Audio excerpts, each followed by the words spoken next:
ಎಷ್ಟು ಜನ ಪಿಡಿಒಕ್ಕೆ ಅಪ್ಲೈ ಮಾಡಿದೆ? ನೀವು ಯಾವ್ದಕ್ಕೆ ಅಪ್ಲೈ ಮಾಡಿದ್ರಿ ಮೇಡಮ್? ಇನ್ನ ಯಾವ್ದಕ್ಕೆ ಅಪ್ಲೈ ಮಾಡಿದ? ಕರ್ನಾಟಕ ಇತಿಹಾಸದಿಂದ KS ಗೆ ಒಂದು 4 ಪ್ರಶ್ನೆಗಳು ಬರ್ತಾವ. ಎಷ್ಟು? 4. ಸಾಮಾನ್ಯವಾಗಿ ನೀವು VO PDO ನೀವು ಓದುವಂತವ್ರಿಗೆ ಸಹಿತ FD ಓದುವಂತವ್ರಿಗೆ ಸುಮಾರು 3 ರಿಂದ 4 ಕ್ವಶನ್ಗಳು ಬರುವಂತ ಸಾಧ್ಯತೆ ಇದರಿಂದ ಇರ್ತದೆ. ಟೋಟಲ್ ಕರ್ನಾಟಕ ಇತಿಹಾಸದಿಂದ. ಟೋಟಲ್ ಇತಿಹಾಸದಲ್ಲಿ 4 ಭಾಗಗಳಾಗಿ ಮಾಡ್ತೇವೆ ನಾವು.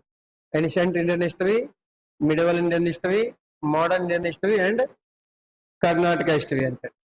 ಟೋಟಲ್ KS ಇತಿಹಾಸದಿಂದ 16 ಕ್ವಶನ್ಸ್ಗಳು ಬರ್ತವೆ. 14 ಪ್ರಶ್ನೆಗಳು ಬರ್ತಾವೆ. ಬಟ್ ಟೋಟಲ್ ಇತಿಹಾಸ ಏನ್ಷಿಯಂಟ್, ಮಿಡವಲ್, ಮಾಡರ್ನ್ ಅದನ್ನ ಬಿಟ್ಟು ನಾನು ಇಲ್ಲಿ ಡಿಸ್ಕಸ್ ಮಾಡೋದ್ ನಿಮ್ ಜೊತೆ ಕರ್ನಾಟಕದಿಂದ ಇರುತ್ತಂದಾಗ ಒಂದ್ 4 ಪ್ರಶ್ನೆಗಳು, ಮಿಡವಲ್ 4 ಪ್ರಶ್ನೆಗಳು, ಮಾಡರ್ನ್ 4 ಪ್ರಶ್ನೆಗಳು, ಏನ್ಷಿಯಂಟ್ 4 ಪ್ರಶ್ನೆಗಳು. 4 × 4 14 ಪ್ರಶ್ನೆಗಳು. ಎಲ್ಲಿ? KS ಗೆ ಅಷ್ಟು ಕ್ವಶನ್ ಕೇಳುವಂತ ಸಾಧ್ಯತೆ ಇರ್ತೈತಿ. ಅದಕ್ಕಾಗಿ ನಾವು ಡಿಸ್ಕಸ್ ಮಾಡ್ಕೊಂತ ಹೋಗೋಣ ಅಂತ. ನೀವು ಡಿಗ್ರಿಯಲ್ಲಿ ಇತಿಹಾಸ ಓದಿದ್ರೆ ಯಾರು? ಡಿಗ್ರಿಯಲ್ಲಿ BA ಯಾರಿಲ್ಲ? BA ಒಬ್ಬರಿದ್ದಾರೆ. ನಿಮ್ದು ಸಬ್ಜೆಕ್ಟ್ ಎಕನಾಮಿಕ್ಸ್, ಪೊಲಿಟಿಕಲ್ ಸೈನ್ಸ್ ಎರಡೇ ಇದ್ದಾವೆ ಸಬ್ಜೆಕ್ಟ್. ನಿಮಗೆ ಹಿಸ್ಟ್ರಿ ಇದೆ ಅಲ್ಲ? ಓಕೆ. ಅಂದಾಗ ಇಲ್ಲಿ ಟೋಟಲ್ ಏನೇ ಓದಿಸೋದಕ್ಕೆ ಕಾಂಪಿಟೇಟಿವ್ ಎಕ್ಸಾಮಿನೇಷನ್ ಓದೋದೇ ಬೇರೆ ಮತ್ತೆ ಡಿಗ್ರಿಯಲ್ಲಿ ಓದೋದೇ ಬೇರೆ. ಅದಕ್ಕಾಗಿ ನಾವು ಡಿಸ್ಕಸ್ ಮಾಡ್ಕೊಂತ ಹೋಗೋಣಂತ. ಟೈಮ್ ವೇಸ್ಟ್ ಮಾಡೋದು ಬೇಡ. ಬಟ್ ಟೈಮ್ ಬಹಳಷ್ಟು ಕಡಿಮೆ ಐತಿ. ಎಕ್ಸಾಮ್ ಡೇಟ್ 27 ಅಂತ ಇದ್ದಾಗ ಮತ್ತೆ ಇನ್ನ ಏನಾಗ್ತದೆ ಕನ್ಫರ್ಮ್ ಇಲ್ಲ. ಮತ್ತೆ ಇವತ್ತಿನ ಪೇಪರ್ದಲ್ಲಿ ಮತ್ತೆ 1 ತಿಂಗಳು ಮುಂದೂಡಿಸಿ ಅಂತ ಹೇಳ್ತಾ ಇದ್ದಾರೆ. ಹಾಗಾಗಿ ಟೈಮ್ ಇನ್ನ ಕರೆಕ್ಟಾಗಿ ಕನ್ಫರ್ಮ್ ಆಗಿಲ್ಲ, ಅಧಿಕೃತವಾಗಿ ಆಗಿಲ್ಲ. KPSF DPR ಕೇಳಿದಾಗ 27ನೇ ತಾರೀಕು ನಡೆಸ್ತಾ ಇದ್ದೇವೆ. ಅದಕ್ಕಾಗಿ ನೀವು ಅವತ್ತು ರಜಾ ಘೋಷಣೆ ಮಾಡಿ ಎಲ್ಲ ಸರ್ಕಾರಿ ನೌಕರರಿಗೆ ಅಂತ ಹೇಳಿ. ಬಟ್ ಕೆಲವೊಂದು ಪಕ್ಷದವ್ರು ಏನ್ ಮಾಡ್ತಾ ಇದ್ದಾರೆ ಅಂತಂದಾಗ ಇಷ್ಟು ಬೇಗ ಯಾಕೆ ಆತ್ಮಹತ್ಯೆ ಮಾಡ್ತಾ ಇದ್ದೇವೆ? ಎಲ್ಲ ಕಂಪ್ನಿಗಳು, ಪ್ರೈವೇಟ್ ಕಂಪ್ನಿಗಳು ರಜಾ ಕೊಡ್ಬೇಕಲ್ಲ, ಗೌರ್ಮೆಂಟ್ ರಜಾ ಕೊಟ್ಟವ. ಹಾಗಾಗಿ ಏನಂತಂದಾಗ ಅಷ್ಟು ತರತರಿ ಯಾಕೆ ಮಾಡ್ತಾ ಇದ್ದೇವೆ? ಓದೋರ್ಗೆ ಅವಕಾಶ ಬೇಕು, 1 ತಿಂಗಳು ಮುಂದೆ ಕೊಡಿಸಿ ಅಂತೇಳಿ ಕೆಲವು ಜನ ಅಂತಾರೆ. ಇನ್ನ ಡೇಟ್ ಫಿಕ್ಸ್ ಆಗಿಲ್ಲ, ಅದು 27 ಅಂತ ಫಿಕ್ಸ್ ಆಗಿಲ್ಲ. ಇನ್ನ ಓದಕ್ ಟೈಮ್ ಐತಿ. ಮತ್ತೆ ನೀವು ಅಪ್ಲಿಕೇಶನ್ ಹಾಕಲಕ್ಕ 22ನೇ ತಾರೀಕು ಲಾಸ್ಟ್ ಡೇಟ್ ಇತ್ತು, ಹೋದ ತಿಂಗಳು ಜುಲೈ ತನಕನು ಆಗ್ಲಿ. ಇಲ್ಲಿ ನಾವು ಡಿಸ್ಕಸ್ ಮಾಡ್ಕೊಂತ ಹೋಗೋಣಂತ. ಕರ್ನಾಟಕ ಇತಿಹಾಸ ಅಂತ ಹಾಕಿ ಟೈಟಲ್ ಯಾವ ಟಾಪಿಕ್ಗಳು ಬರ್ತಂತ ಒಂದ್ಸಲ ಬರ್ಕೊಳ್ಳೋಣ ಅಂತ, ಬರ್ಕೊಂಡು ಡಿಸ್ಕಸ್ ಮಾಡ್ಕೊಂತ ಹೋಗೋಣ ಅಂತ. ನನ್ನ ಕ್ಲಾಸ್ ಅಲ್ಲಿ ನಿಮ್ಗೆ ಹೆಲ್ಪ್ ಲೈನ್ಗಳು ಇರ್ತಾವ. ಒಂದು ಗೊತ್ತಾಗ ಕೇಳ್ಬೇಕು, ಆಮೇಲೆ ಡೌಟ್ ಬಂದ್ರೆ ಕೇಳ್ಬೇಕು, ಸ್ಪೀಡ್ ಆಯ್ತು ಅಂದ್ರೆ ಹೇಳ್ಬೇಕು, ನೋ ಅಬ್ಜೆಕ್ಷನ್. ಅಂದಾಗ ನಾ ಕ್ಲಾಸ್ ಮಾಡೋದು ಇಂಪಾರ್ಟೆಂಟ್ ಅಲ್ಲ, ನೀವು ಸೆಲೆಕ್ಷನ್ ಆಗೋದು important. Okay. History of Karnataka ಅಂತೇಳಿ, ಕರ್ನಾಟಕದ ಇತಿಹಾಸ ಅಂತೇಳಿ ಯಾವ ಟಾಪಿಕ್ಗಳು ಬರ್ತಾವ ಅಂತೇಳಿ ಒಂದ್ಸಲ ಡಿಸ್ಕಸ್ ಮಾಡ್ಕೊಂತ ಹೋಗೋಣಂತ. ಆಮೇಲೆ ಒಂದೊಂದು ಡಿಸ್ಕಸ್ ಮಾಡ್ಕೊಂತ ಮುಂದಕ್ಕೆ ಸಾಗೋಣ. ಹಿಸ್ಟರಿ ಆಫ್ ಕರ್ನಾಟಕದ ಇತಿಹಾಸ ಅಂತ. ಟಾಪಿಕ್ 1 ಯಾವ್ದಂದಾಗ ಶಾತವಾಹನ ಅಂತೇಳಿ, ದಿ ಶಾತವಾಹನಸ್ ಅಂತೇಳಿ, ಶಾತವಾಹನರು ಅಂತೇಳಿ ಒಂದು ಟಾಪಿಕ್ ಇದು. ದಿ ಶಾತವಾಹನ.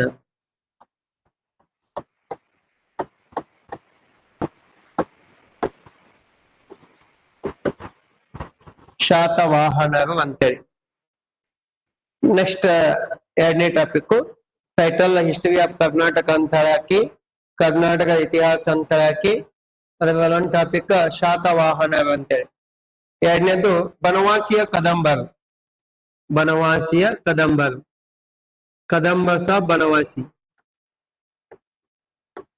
ಕದಂಬಸ ಬನವಾಸಿ, ಬನವಾಸಿಯ ಕದಂಬರು.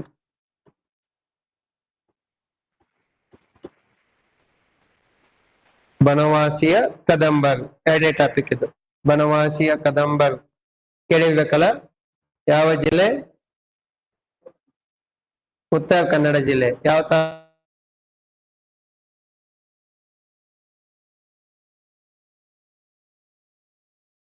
ಕದಂಬೋತ್ಸವ ಅಂತೇಳಿ. ಕದಂಬೋತ್ಸವದಲ್ಲಿ ನೀಡುವಂತ ಕರ್ನಾಟಕದ ಪ್ರಸಿದ್ಧ ಪ್ರಶಸ್ತಿ ಯಾವುದು? ಕದಂಬೋತ್ಸವದಲ್ಲಿ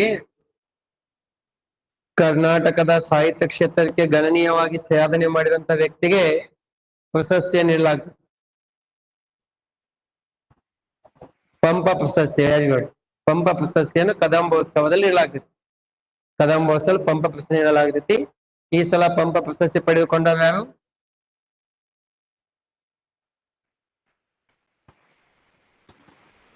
ನಾ ಡಿಸೋಜ ಪಡೆದುಕೊಳ್ತಾರೆ. ಯಾಕಂದಾಗ ಪಂಪನ ನೆಚ್ಚಿನ ತಾಣದ ಬನವಾಸಿ. ಅವ ಪಂಪ ಏನ್ ಹೇಳ್ತಾನೆ ಅಂದಾಗ, ಹುಟ್ಟಬೇಕು ನಾನು ಮುಂದೊಂದಿನ ಬನವಾಸಿ ದೇಶದೊಳಂ ಅಂತ ಹೇಳ್ತಾನೆ. ಇನ್ನೊಂದ್ಸಲ ಬನವಾಸಿಯಲ್ಲಿ ಹುಟ್ಟಬೇಕಂತೇಳಿ ಆಸೆ ಐತಿ ಅಂತಂತಾನೆ. ಅಂದಾಗ ಪಂಪನ ಜನ್ಮಸ್ಥಳ ಯಾವುದು?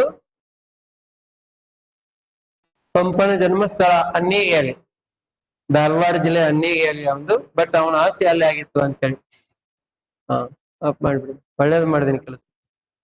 ಓಕೆ, ನೆಕ್ಸ್ಟ್ ಟಾಪಿಕ್ ಗಂಗಾ ಸಾಬ್ ತಲಕಾಡು. ತಲಕಾಡಿನ ಗಂಗರ್. ಗಂಗಾ ಸಾಬ್ ತಲಕಾಡು, ತಲಕಾಡಿನ ಗಂಗರು. ಗಂಗಾ ಸಾಬ್ ತಲಕಾಡು, ತಲಕಾಡಿನ ಗಂಗರು ಯಾವ ಜಿಲ್ಲೆ? ಮೈಸೂರು ಜಿಲ್ಲೆ. ಯಾವ ತಾಲೂಕು? ತಲಕಾಡು, ಮೈಸೂರು ಜಿಲ್ಲೆ. ಯಾರಿದ್ದೇವೇನು ಫೋನಲ್ಲಿ ಮಾತಾಡೋದು? ಪೇಪರ್ ಹಿಡಿದು ಫೋನಾಗ ಮಾತಾಡೋದು. ಮೈಸೂರು ಜಿಲ್ಲೆಯವ್ರು ಯಾರು ಇದ್ದೀರೇನು? ಇಲ್ಲಂದ್ರೆ ಇಲ್ಲ ಅಂತೇಳಿ, ಹ್ಞೂ ಅಂದ್ರೆ ಹ್ಞೂ ಅಂತೇಳಿ. ಇದು ಇಲ್ಲ ಇಲ್ಲಲ್ಲ. ಇದು ಮೈಸೂರು ಜಿಲ್ಲೆಯ ಯಾವ ತಾಲೂಕಿನಲ್ಲಿ ಬರ್ತೈತೆ ಅನ್ನೋದಕ್ಕ ಈಗ ಪ್ರಸ್ತುತ ಕರ್ನಾಟಕದ ಸಮಾಜ ಕಲ್ಯಾಣ ಸಚಿವರು ಟಿ ನರಸೀಪುರ ತಾಲೂಕಿನವ್ರದಾರ. ಯಾರು? ಎಸ್.ಸಿ. ಮಹದೇವಪ್ಪ. ಅದು ಟಿ ನರಸೀಪುರ ತಾಲೂಕಿನಲ್ಲಿ ತಲಕಾಡು ಬರ್ತದೆ. ಮೊನ್ನೆ ಈ ಗಂಗಾರ ಬಗ್ಗೆ ಒಂದು ಕ್ವಶನ್ ಕೇಳಿದೆ ನೋಡಿ. ಲಾಸ್ಟ್ ಸಂಡೇ ಯಾವ್ದು ನಡೆದಿತ್ತು ಎಕ್ಸಾಮು? ಶಾರ್ಡ್ ಎಕ್ಸಾಮ್ ನಡೆದಿತ್ತು ನೋಡಿ. ಶಾರ್ಡದಲ್ಲಿ ಏನು ಕ್ವಶನ್ ಕೇಳಿದ ನೋಡಿ ಇದ್ರ ಬಗ್ಗೆ.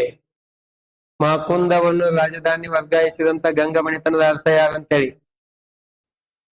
ಮಾಕುಂದಕ್ಕೆ ಕೇಳಿದ ಕ್ವಶನ್ ಪರ್ ಕೇಳಿದೇವೆ, ಆನ್ಸರ್ ಗೊತ್ತಿಲ್ಲ ಅಟ್ಟೆ. ಎಸ್, ಹಾಗಾಗಿ ಗಂಗಾರ್ ಬಗ್ಗೆ ಸಹಿತ ಕ್ವಶನ್ ಕೇಳ್ತಾರೆ. ತಲಕಾಡಿನ ಗಂಗಾರ್. ನೆಕ್ಸ್ಟ್ ಬನವಾಸಿಯ ಕದಂಬರ್ ಆಯ್ತಲ್ಲ. ಆಮೇಲೆ ತಲಕಾಡಿನ ಗಂಗಾರ್. ಬಾದಾಮಿ ಚಾಲುಕ್ಯ. ಚಾಲುಕ್ಯ ಸಾಬ್ ಬಾದಾಮಿ. ಚಾಲುಕ್ಯ ಸಾಬ್ ಬಾದಾಮಿ. ಬಾದಾಮಿ ಚಾಲುಕ್ಯರು. ಬಾದಾಮಿಯ ಚಾಲುಕ್ಯರು. ಚಾಲುಕ್ಯ ಸಾಬ್ ಬಾದಾಮಿ ಅಂತ ಕರಿತೀವಿ. ಯಾವ ಜಿಲ್ಲೆ? ಬಾಗಲಕೋಟೆ ಜಿಲ್ಲೆ. ಯಾವ ತಾಲೂಕು? ಬಾದಾಮಿನೇ ಒಂದ್ ತಾಲೂಕು. ಯಾರು ಬಾಗಲಕೋಟದಾಗ ಯಾರಿಲ್ಲಲ್ಲ? ಎಸ್, ಮೈಸೂರದವ್ರಿಲ್ಲ, ಬಾಗಲಕೋಟದವ್ರಿಲ್ಲ, ಉತ್ತರ ಕನ್ನಡದಂತೂ ಇಲ್ಲ. ಹೌದ, ಇದ್ರ ಬಗ್ಗೆ ಸಹಿತ ಕ್ವಶನ್ ಇರ್ತಾವ. ನೆಕ್ಸ್ಟ್ ಮಾನ್ಯಕೇಟದ ರಾಷ್ಟ್ರಕೂಟರು. ರಾಷ್ಟ್ರಕೂಟ ಮಾನ್ಯಕೇಟ. ರಾಷ್ಟ್ರಕೂಟ ಮಾನ್ಯಕೇಟ. RASSTRA Rashtrakuta of Manyakheta. ಮಾನ್ಯಕೇಟದ ಅಥವಾ ಮಳಕೇಡ ಅಂತ ಸಹಿತ ಅಂದ್ರೆ ಒಂದೇ. ಮಳಕೇಡ ಅಂದ್ರೆ ಒಂದೇ, ಮಾನ್ಯಕೇಟ ಅಂದ್ರೆ ಸಹಿತ ಒಂದೇ. ಮಳಕೇಡ ಅಂದ್ರೆ ಒಂದೇ, ಮಾನ್ಯಕೇಟ. ಮಾನ್ಯಕೇಟ ಯಾವ ಜಿಲ್ಲೆ ಇದು? ಇಲ್ಲ, ಕಲಬುರಗಿ ಜಿಲ್ಲೆ. ಕಲಬುರಗಿ ಜಿಲ್ಲೆಯಲ್ಲಿ ಐತೆ ಮಳಕೇಡ ಅಥವಾ ಮಾನ್ಯಕೇಟ. ಯಾವ ಕಲಬುರಗಿ ಯಾವಿಲ್ಲ, ಒಬ್ಬರು ಇದ್ದಾರೆ. ಯಾವ ತಾಲೂಕು ನಿಮ್ದು? ಕೊಡಿ ಕೂತ್ಕೊಳ್ಳಿ. ಯಾವ ತಾಲೂಕು ನಿಮ್ದು? ಅಫ್ಜಲ್ಪುರ ತಾಲೂಕು. ಇದು ಯಾವ ತಾಲೂಕಿನಲ್ಲಿ ಐತಿ ಗೊತ್ತಿದೆಯಾ? ಮಳಕೇಡ. ನೀವು ಬನವಾಸಿ ಸಿರ್ಸಿ ತಾಲೂಕಿನಲ್ಲಿ ಐತೆ ಅಂತ ಹೇಳಿದ್ರಿ. ತಲಕಾಡು ಟಿ ನರಸೀಪುರ ತಾಲೂಕಿನಲ್ಲಿ ಐತಿ ಅಂತ ಹೇಳಿದ್ರಿ. ಬಾದಾಮಿ ಒಂದ್ ತಾಲೂಕ್ ಐತಿ ಅಂತ ಹೇಳಿದ್ರಿ. ಮಾನ್ಯಕೇಟ ಯಾವ ತಾಲೂಕಿನಲ್ಲಿ ಐತಿ? ಅದು ಉತ್ತರ ಕನ್ನಡ ಜಿಲ್ಲೆ ಸಿರ್ಸಿ ತಾಲೂಕ್ ಹೇಳಿದ್ರಿ. ಇದು ಮೈಸೂರು ಜಿಲ್ಲೆ ಟಿ ನರಸೀಪುರ ತಾಲೂಕ್ ಹೇಳಿದ್ರಿ. ಇದು ಬಾಗಲಕೋಟೆ ಜಿಲ್ಲೆಯ ಬಾದಾಮಿ ತಾಲೂಕ್ ಹೇಳಿದ್ರಿ. ಇದು ಕಲಬುರಗಿ ಜಿಲ್ಲೆ ಯಾವ ತಾಲೂಕು ಒಂದು ಕ್ಲೂ ಕೊಡ್ತೇನೆ ನೋಡಿ. ಕರ್ನಾಟಕದಲ್ಲೇ ಅತಿ ಹೆಚ್ಚು ಸಿಮೆಂಟ್ ಉತ್ಪಾದನೆ ಮಾಡುವಂತ ತಾಲೂಕು. ಸಿಮೆಂಟ್ ಹೈಯೆಸ್ಟ್ ಪ್ರೊಡಕ್ಷನ್ ಮಾಡುವಂತ ತಾಲೂಕು. ಅಲ್ಲ, ಅದ್ರ ಪಕ್ಕದಲ್ಲಿ ಮುಂದೋಗ್ಬೇಕಿನ್ನ ಸೇಡಂ ತಾಲೂಕು.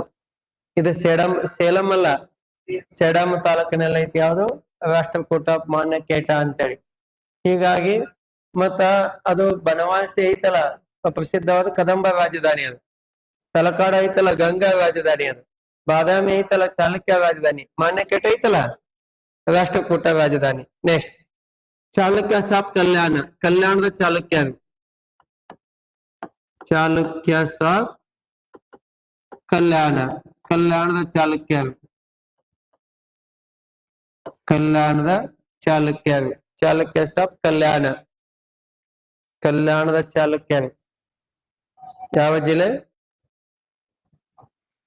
ಬೀದರ್ ಜಿಲ್ಲೆ. ಯಾವ ತಾಲೂಕು? ಕಲ್ಯಾಣ, ಬಸವ ಕಲ್ಯಾಣ ತಾಲೂಕಿದೆ.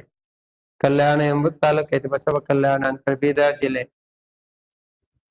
ಎಸ್. ಆಮೇಲೆ ದ್ವಾರ ಸಮುದ್ರದ ಹೊಯ್ಸಳ, ಹೊಯ್ಸಳ ಸಾಬ್ ದ್ವಾರ ಸಮುದ್ರ, ಹೊಯ್ಸಳ, ಹೊಯ್ಸಳ ಸಾಬ್ ದ್ವಾರ ಸಮುದ್ರ. ದ್ವಾರ ಯಾರು ಬೇಕು? ಬೀದರ್ ಯಾವಿಲ್ಲ? ಬೀದರ್ ಯಾವಿಲ್ಲ? ಇಲ್ಲ, ಒಬ್ರು ಕಲಬುರಗಿ ಮಾತ್ರ ಸಿಕ್ಕಾರ ಈಗ.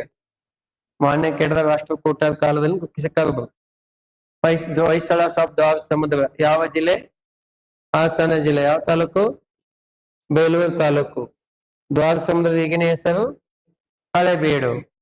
ದ್ವಾರ ಸಮುದ್ರ ಸಿಟಿ ಬಿಲ್ಟ್ ಬೈ? ನೋ. ದ್ವಾರ ಸಮುದ್ರ ಎಂಬ ನಗರ ನಿರ್ಮಾಣ ಮಾಡಿದಂತ ವ್ಯಕ್ತಿ ಯಾರು? ಹಾಸನದರು. ಹಾಸನದರು ಯಾರಿಲ್ಲ? ಹಾಸನದರು ಒಬ್ಬರು ಇಲ್ಲ. ಎಸ್, ಈ ದ್ವಾರ ಸಮುದ್ರದ ಹೊಯ್ಸಳ ಬಗ್ಗೆ ಕ್ವಶನ್ ಇದೆ.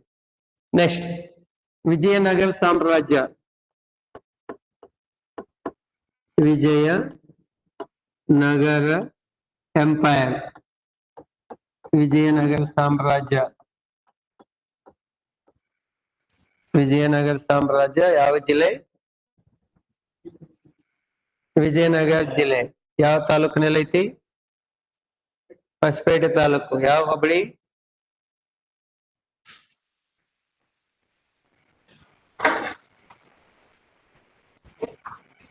ವಿಜಯನಗರ ಎಂಪೈರ್ ಯಾರಿಲ್ಲ ವಿಜಯನಗರ ಡಿಸ್ಟ್ರಿಕ್ಟ್ದಾಗ? ಯಾವ ತಾಲೂಕಿನಿಂದ? ಕೊಟ್ಟೂರು ತಾಲೂಕು. ಕೊಟ್ಟೂರು ತಾಲೂಕ್ ಐತೆ, ಹೊಸ ತಾಲೂಕ್ ಆಯ್ತಲ್ಲ. ಅಗಿರಿಬೊಮ್ಮನಹಳ್ಳಿಯಿಂದ ಹೊಡೆದ ಹೊಸ ತಾಲೂಕ್ ಆಯ್ತು. ಹೌದು, ಕೊಟ್ಟೂರು ತಾಲೂಕಿನ ಉದ್ಘಾಟನೆಗಾಗಿ ನಾನೇ ಹೋದದ್ದು. ಇದು ಕಮಲಾಪುರ ಹೋಬಳಿಯಲ್ಲಿ ಐತಿ.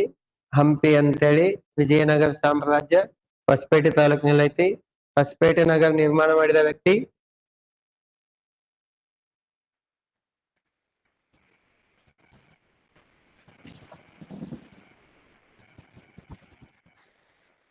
ನೆಕ್ಸ್ಟ್ ಬಹುಮನಿ ಎಂಪೈರ್, ಬಹುಮನಿ ಸಾಮ್ರಾಜ್ಯ, ಬಹುಮನಿ ಎಂಪೈರ್, ಬಹುಮನಿ ಸಾಮ್ರಾಜ್ಯ. ಯಾವ ಜಿಲ್ಲೆ? ಯಾವ ಜಿಲ್ಲೆ? ಮೊದಲಿಗೆ ಕಲಬುರ್ಗಿ, ಆಮೇಲೆ ಬೀದರ್.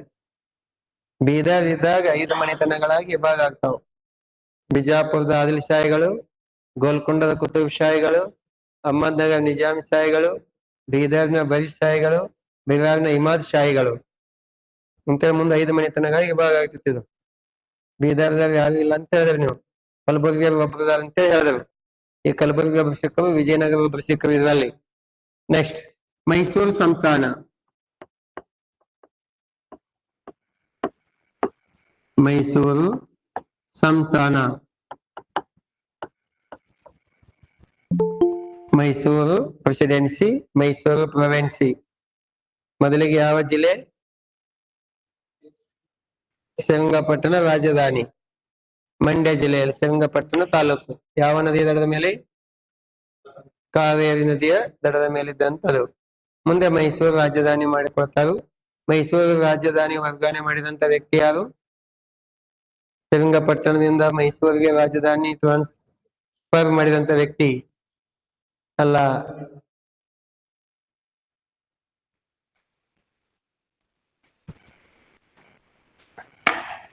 ಆಮೇಲೆ ಏನಂತಂದಾಗ ಕರ್ನಾಟಕದ ಸ್ವಾತಂತ್ರ್ಯ ಸಂಗ್ರಾಮ,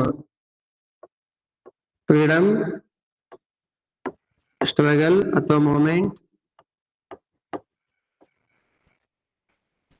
ಮೂಮೆಂಟ್ ಆಫ್ ಕರ್ನಾಟಕ, ಕರ್ನಾಟಕದ ಸ್ವಾತಂತ್ರ್ಯ ಸಂಗ್ರಾಮ, ಫ್ರೀಡಮ್ ಮೂಮೆಂಟ್ ಇನ್ ಕರ್ನಾಟಕ. ಆಮೇಲೆ ಕರ್ನಾಟಕದ ಏಕೀಕರಣ ಚಳವಳಿಗಳು, unification moment,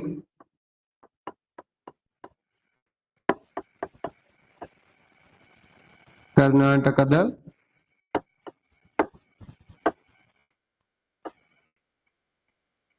moment of Karnataka, ಕರ್ನಾಟಕದ ಏಕೀಕರಣ ಚಳವಳಿ. ಯಾವ ಜಿಲ್ಲೆ? ಎಲ್ಲ ಜಿಲ್ಲೆ, ಎಲ್ಲ ಕಡೆ ಕರ್ನಾಟಕಕ್ಕಾಗಿ. ಇದನ್ನ ಎಲ್ಲಿ ತನಕ ಓದ್ತೇವೆ ಅಂದಾಗ 1973 ನವೆಂಬರ್ 1 ಮೈಸೂರು ರಾಜ್ಯಕ್ಕೆ ಕರ್ನಾಟಕ ಎಂದು ನಾಮಕರಣವಾಯ್ತಲ್ಲ. ಮೈಸೂರು ರಾಜ್ಯ ಕರ್ನಾಟಕ ಎಂದು ನಾಮಕರಣವಾದದ್ದು ಎಲ್ಲಿ? ಯಾವ ಸ್ಥಳ? ಮೈಸೂರು ರಾಜ್ಯ ಕರ್ನಾಟಕ ಎಂದು ನಾಮಿನೇಟೆಡ್ ಮಾಡಿದಂತ ಪ್ಲೇಸ್ ಯಾವುದು?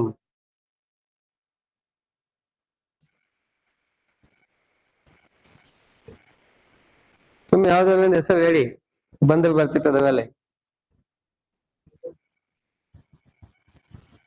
ಬೆಂಗಳೂರಲ್ಲ, ಬೆಳಗಾವಿ ಅಲ್ಲ, ಎಲ್ಲಾ ಜಿಲ್ಲೆ ಹೇಳ್ಕೊತ ಬಂದ್ಬಿಡಿ, ಒಂದ್ ಹೆಸರು. ಎಸ್, ಇಷ್ಟು ನಾವ್ ಏನಂತಂದಾಗ ನಾ ಹಿಂಗ ಬಿಟ್ಟು ಹೋಗೋ ಟೈಮ್ದಲ್ಲಿ ಸರ್ ಅದನ್ನ ಹೇಳಿ ಆನ್ಸರ್ ತನ್ಬೇಕು. ನೀವು ಸುಮ್ ಕುಂದಿರ್ಬಾರ್ದು. ನೀವು ಸರ್ ಸರ್ ಸರ್ ಸರ್ ಅನ್ಬೇಕು. ನಾ ಅವಾಗ ಏನ್ ಹೇಳ್ತೀನಿ, ಚೇಂಜ್ ಇಲ್ಲ ಅಂತ ಹೇಳ್ತೀನಿ. ಅವಾಗ ನೀವು ಫೋನ್ ಪೇ ಗೂಗಲ್ ಪೇ ಅನ್ಬೇಕು. ಎಸ್, ಹಾಗಾಗಿ ಅದು ಎಲ್ಲಿರ್ತ? ಹಂಪಿಯಲ್ಲಿ ಮಹಾನವಮಿ ದಿಬ್ಬ ಐತಲ್ಲ, ಅಲ್ಲಿ ಏನಂತಂದಾಗ ಮೈಸೂರು ರಾಜ್ಯ ಕರ್ನಾಟಕ ಎಂದು ನಾಮಕರಣ ಮಾಡಿದಂತ ಪ್ಲೇಸ್.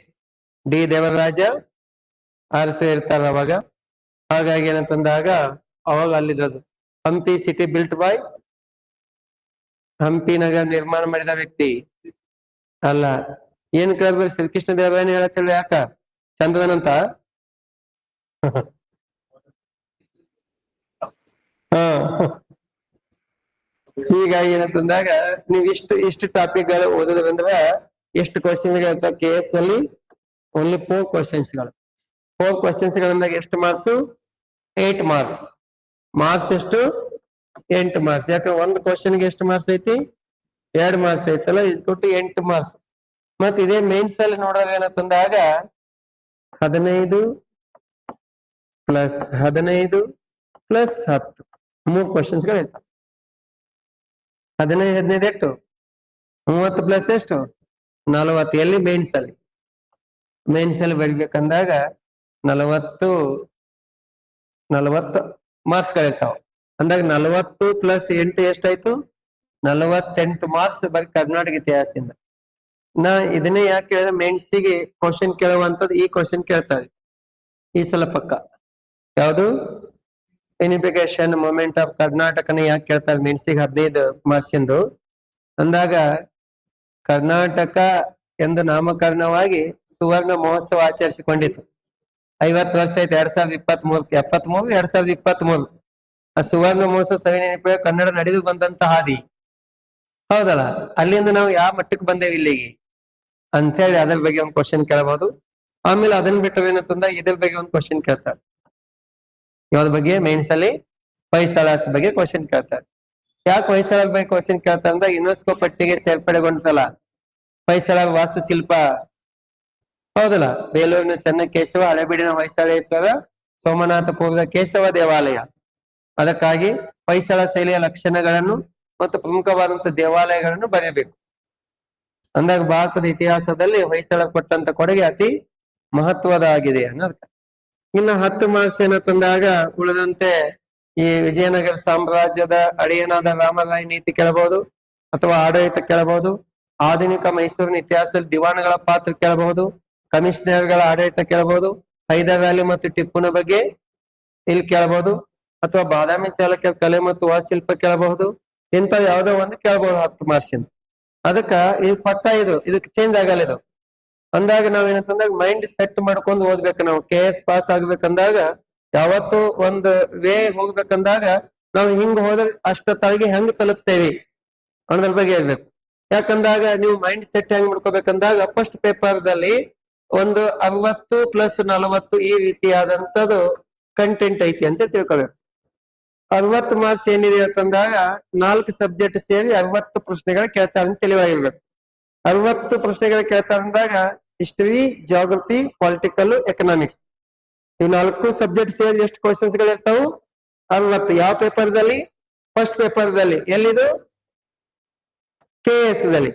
KS ಅಲ್ಲಿ ಫಸ್ಟ್ ಪೇಪರ್ 60+40 ಅಂದಾಗ ಇಲ್ಲಿ ಹಿಸ್ಟರಿ ಅಂತ ಹೇಳಿದೇವಿ, ಆಮೇಲೆ ಜಿಯೋಗ್ರಫಿ ಅಂತ ಹೇಳಿದೇವಿ, ಪೊಲಿಟಿಕಲ್ ಅಂತ ಹೇಳಿದೇವಿ, ಆಮೇಲೆ ಎಕನಾಮಿಕ್ಸ್. ಇವ್ 4 ಸಬ್ಜೆಕ್ಟ್ ಗಳು ಸೇರಿ ಅಷ್ಟು 60 ಪ್ರಶ್ನೆಗಳು ಇರ್ತಾವ. ನೀವು 60ಕ್ಕೆ ಮಿನಿಮಮ್ ಎಷ್ಟು ತೆಗಿಬೇಕಂದ್ರೆ 40 ತೆಗಿಬೇಕು. ಎಷ್ಟು ತೆಗಿಬೇಕು? 40 ತೆಗಿಬೇಕು. 20 ಹೋಗ್ಲಿ, ಅಥವಾ 38, 35 ಮೇಲೆ ಇರ್ಬೇಕು. ಒಟ್ಟಾಗಿ 35 ಅವ ಇರ್ಬೇಕಿಲ್ಲಿ. ಇಲ್ಲೊಂದು 40 ಮಾರ್ಕ್ಸ್ ತೆಗೆದಾಗ ಇಲ್ಲಿ 40 ಏನ್ ಇರ್ತದೆ ಗೊತ್ತಾ? National and international current events ಇರ್ತೈತಿ. ರಾಷ್ಟ್ರೀಯ ಮತ್ತು ಅಂತಾರಾಷ್ಟ್ರೀಯ ಪ್ರಚಲಿತ ಘಟನೆಗಳಿರ್ತಾವ, ವಿದ್ಯಮಾನಗಳಿರ್ತಾವ. ಮತ್ತ ಇದು ಸೀಮಿತವಾದಂತದಲ್ಲ. ಎಷ್ಟು ಓದಿದ್ರು ಏನ್ ಕೇಳ್ತಾರ ಅಂತ ಗೊತ್ತಾಗಲ್ಲ. ಅದಕ್ಕಾಗಿ ಸ್ವಲ್ಪ ಕನ್ನಾಯಿಸಿದಾಗ ಇಲ್ಲೊಂದು ನಮಗೆ ಎಷ್ಟು ಬಂದ್ರೆ ಒಂದು 25 ಬಂದ್ರೆ ಸಾಕು, 15 ತಪ್ಪಾಗ್ಲಲ್ಲಿ. ಹೌದಲ್ಲ? 25 ಟಾರ್ಗೆಟ್ ತೆಗಿತೀನಿ ಅಂತೇಳಿ ಮೈಂಡ್ ಸೆಟ್ ಇರ್ಬೇಕು. ಅದನ್ನ ಟೋಟಲ್ ಫಸ್ಟ್ ಪೇಪರ್ ಕೊಂದು 65 ಮಾಡ್ತೀನಿ ಅಂತೇಳಿ ಅನ್ಕೋಬೇಕು.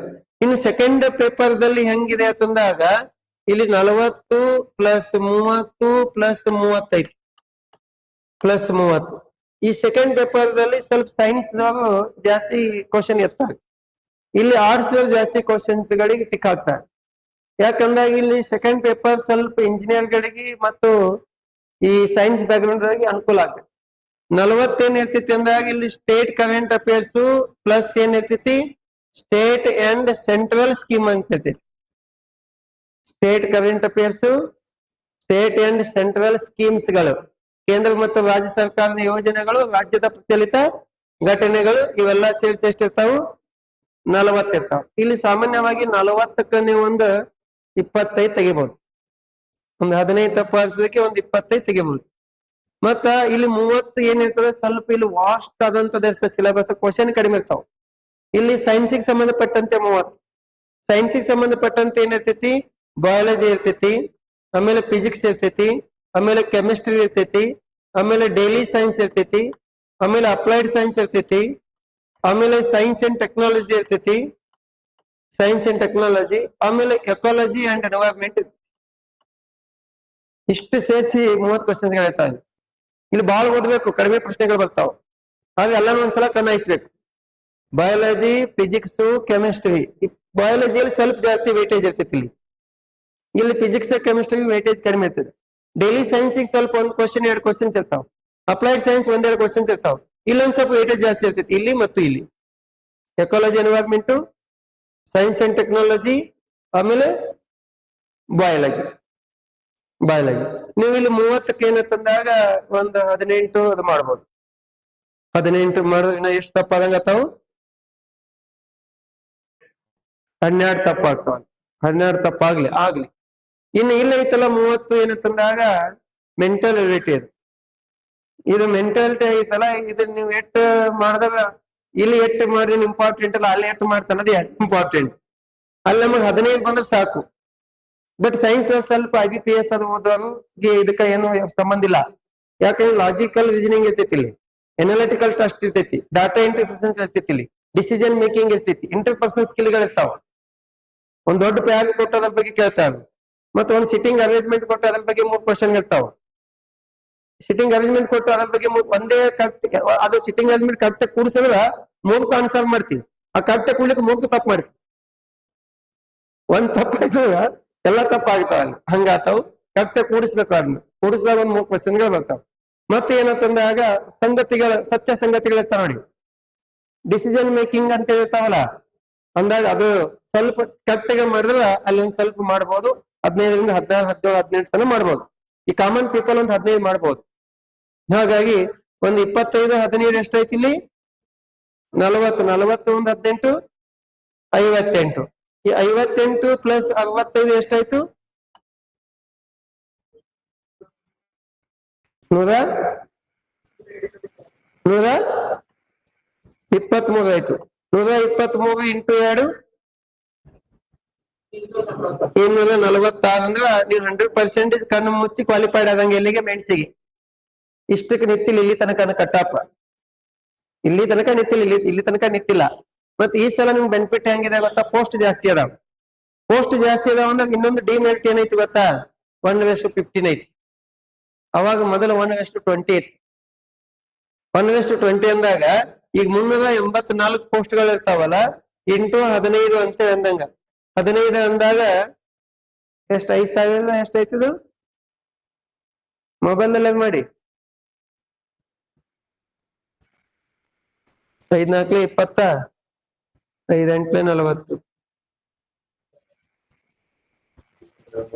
8 40 5,760 ಜನ ಮೇನ್ಸ್ ಎಕ್ಸಾಮ್ ಬರೀತಾರೆ ಈ ಸಲ ಮೇನ್ಸಿಗೆ ಬರೀತಾರೆ ಇಷ್ಟು ಕ್ವಾಲಿಫೈಡ್ ಆಗ್ತಾರೆ ಎಷ್ಟು ಜನದಲ್ಲಿ ಕ್ವಾಲಿಫೈಡ್ ಆಗ 2,10,000 ಜನ ಅಪ್ಲಿಕೇಶನ್ ಹಾಕ್ಯಾರಲ್ಲ 2,210,000 ಅಪ್ಲಿಕೇಶನ್ ಹಾಕಿದಾರ 2,10,000ದಲ್ಲಿ 5,760 ಜನ ಕ್ವಾಲಿಫೈಡ್ ಆಗ್ತಾರೆ ಮತ್ತೆ ಇವತ್ತು ಎಕ್ಸಾಮ್ ಬರೆಯಲ್ಲ ಅಪ್ಲಿಕೇಶನ್ ಹಾಕಬಟ್ಟೆ ಕೆಲವು ಜನ ಪ್ರಿಪೇರ್ ಆಗಿಲ್ಲ ಅಂತ ಹೇಳಿ ಬಿಡ್ತಾವೆ ನೆಕ್ಸ್ಟ್ ಬರಿಬೇಕಂತ ಬರೀತಾವೆ ಇಲ್ಲಪ್ಪ ನಾವು PSI 402 ಇಲ್ಲ PDO ಆಗ್ಬಿಡ್ತೇವಪ್ಪ ಈ ಸಲ ಅಂತ ಮ್ಯಾಕ್ಸಿಮಮ್ ಬರಿತಕ್ಕಂತ ಎಕ್ಸಾಮ್ ಯಾರು ಬರ್ತೇನೆ ಈ ಸಲ ಬರ್ತಕ್ಕಂಥ ಜಾಬ್ ಹೋಲ್ಡರ್ಸ್ ಈಗಾಗ್ಲೇ ಅಪಾಯಿಂಟ್ ಆದವರು ಅಂದಾಗ ಡಿಗ್ರಿ ಕಾಲೇಜ್ ಲೆಕ್ಚರರು ಆಮೇಲೆ ಹೈಸ್ಕೂಲ್ ಟೀಚರು ಆಮೇಲೆ ಪೊಲೀಸ್ ಸಬ್ ಇನ್ಸ್ಪೆಕ್ಟರ್ಗಳು ಯಾಕಂದಾಗ ಈಗ ನಮ್ಮಂತವ್ರು ನಿಮ್ಮಂತವ್ರು ಹೆಂಗ್ ಗೊತ್ತಾ ಈಗ ಯಾವ್ದೇ ಒಂದು ಜಾಬ್ ಆದ್ರೆ ಸಾಕಿ ಸಿಕ್ಕಾಪಟ್ಟೆ ನೋಟಿಫಿಕೇಶನ್ ಆಗ್ಯಾವಲ್ಲ ಆಮೇಲೆ ನೋಡೋದಾಯ್ತಂತೇಳಿ ಅವ್ರು ಏನಂತಂದ್ರೆ ಕಾದ್ ಬಿಡ್ತಾರಲ್ಲ ಆದ್ರೆ ನೀವು ಬಿಡಬಾರ್ದು ಅದ್ರಲ್ಲಿ ಬಟ್ ಇದು 5,659 ಇದ್ದು ಓಕೆ ನಿನಗೆ ರ್ಯಾಂಕ್ ಕೊಡಲ್ಲ ಅಲ್ಲಿ 5,659 ಒಳಗಿರ್ಬೇಕು ಅಷ್ಟೇ ಇಲ್ಲಿ ಇನ್ನಿರ್ಬೇಕು ಬಟ್ ಮೂಲತಃ ಆಟ ಇಲ್ಲಿ ಅಲ್ಲ ಅದು ಮೇನ್ಸ್ ಅಲ್ಲಿ ನೀ ಚೆನ್ನಾಗಿ ಮೇನ್ ಸ್ಕೋರ್ ಮಾಡಿದೆ ಅಂದಾಗ ಇಂಟರ್ವ್ಯೂದಲ್ಲಿ ಈ ಸಲ ಏನು ಮಾಡುವಂತ ಸಾಧ್ಯತೆ ಕಡಿಮೆ ಯಾಕೆ 25 ಮಾರ್ಕ್ಸ್ ಐತಿ ಅವಾಗ 200 ಮಾರ್ಕ್ಸ್ ಇತ್ತು ಅಂದಾಗ ಏನ್ ಬೇಕಾದ್ ಮಾಡ್ಬೋದಾಗಿತ್ತು ಒಬ್ಬನಿಗೆ 170 ಕೊಟ್ಟು ಒಬ್ಬನಿಗೆ 50 ಕೊಡ್ಬೋದಾಗಿತ್ತು ಈಗ ಮಿನಿಮಮ್ ಹೋಗಿ ಕುತ್ತಿ ಅಂದ್ರೆ 10 ಮಾರ್ಕ್ಸ್ ಕೊಡ್ಬೇಕು ಹೋಗಿ ಸುಮ್ ಕುತ್ತಿ ಏನು ಅಳಗಾಡಿಸಿಲ್ಲ ಹೋಗಿ ಕುತ್ತಿ ಅಂದ್ರೆ 10 ಮಾರ್ಕ್ಸ್ ಕೊಡ್ಬೇಕು ಸ್ವಲ್ಪ ಆ ಕಡೆ ಅಳಗಾಡಿಸ್ತಿ ಅಂದ್ರೆ 15 12 13 ಕೊಡ್ಬೇಕು 10ಕ್ಕಿಂತ ಕಡಿಮೆ ಕೊಡೋದಿಲ್ಲ 20ಕ್ಕಿಂತ ಜಾಸ್ತಿ ಕೊಡೋದಿಲ್ಲ 20ಕ್ಕಿಂತ ಜಾಸ್ತಿ ಕೊಡುವಂತಿಲ್ಲ 10ಗೆ ಮೇನ್ಸ್ ಅಲ್ಲಿ ನಾವು ಒಂದು 50 ಮಾರ್ಕ್ಸ್ 20 ಮಾರ್ಕ್ಸ್ ಒಂದು ಕ್ವಶನ್ ಬಿಡ್ಲಾ ನೋಡ್ಬಿಟ್ಟಿ ಅಂದ್ರೆ ಅಲ್ಲಿ ಏನು ಮಾಡಕ್ಕಾಗಲ್ಲ ಅದಕ್ಕಿಂತ ಪ್ಲಸ್ ಬಂದೈತೆ ನಾವು 10 ಕೊಟ್ಟರೆ ಸಾಕಲ್ಲ ಮೇನ್ಸ್ ಅಲ್ಲಿ ಸ್ಕೋರ್ ಮಾಡ್ಬೇಕಲ್ಲೇ ಮತ್ತೆ 10ಕ್ಕಿಂತ ಕಡಿಮೆ ಕೊಡುವಂತನೂ ಇಲ್ಲ 10ಕ್ಕಿಂತ ಕಡಿಮೆ ಕೊಟ್ಟರೆ ಏನು ಗೊತ್ತಾ ಯಾಕ ಅವ್ನು ವೀಕ್ನೆಸ್ ಕೊಟ್ಟಿ ಅಂತೇಳಿ ಲೆಟರ್ ಕೊಡ್ಬೇಕು ಇವನು ಕಂಡಕ್ಟ್ ಮಾಡಿದವನು 20ಕ್ಕಿಂತ ಜಾಸ್ತಿ ಕೊಡಬೇಕು ಅಂತದೇ ಅವ್ನು ನೋಡಿ ಕೊಟ್ಟಿ ಅಂತೇಳಿ ಕೊಡ್ಬೇಕು ಅದಕ್ಕೆ ಇಲ್ಲಿ ಏನಂತೆ ಯಾವ್ಯಾವ್ದು ಒಂದು 5-6 ಮಾರ್ಕ್ಸ್ ವೇರಿಯೇಷನ್ ಆಗ್ತದೆ ಒಬ್ಬನ್ ಜಾಸ್ತಿ ಕೊಟ್ಟು ಒಂದು ಕಡಿಮೆ 5-6 ಮಾರ್ಕ್ಸ್ ಅಷ್ಟೇ ವೇರಿಯೇಷನ್ ಆಗ್ತೈತಿ ಮೇನ್ಸ್ ಎಲ್ಲ ಚೆನ್ನಾಗಿ ಮಾಡಿದ್ರೆ ಇಲ್ಲಿ ಏನು ಮಾಡಕ್ಕಾಗಲ್ಲ ಬಟ್ ಚೆನ್ನಾಗಿ ಅವಕಾಶ ಐತಿ ಈ ಸಲ ಮತ್ತ 1:5 ಇತ್ತು ಈಗ 1:3 ಐತಿ ಇಂಟು 1:3 ಐತಿ ಇದೊಂದು ಬೆನಿಫಿಟೇ ಯಾಕಂದಾಗ ಅವಾಗ ಎಲ್ಲಾರು ಇಂಟು ಕ್ವಾಲಿಫೈಡ್ ಆಗ್ತಿದ್ರು ಈಗ ಒಂದ್ ಪೋಸ್ಟಿಗೆ 3 ಜನ ಅವಾಗ 5 ಜನ ಆಗ್ತಿದ್ರು ಹಾಗಾಗಿ ಅದೊಂದು ಬೆನಿಫಿಟ್ ಐತಿ ಸ್ವಲ್ಪ ಚೆನ್ನಾಗಿ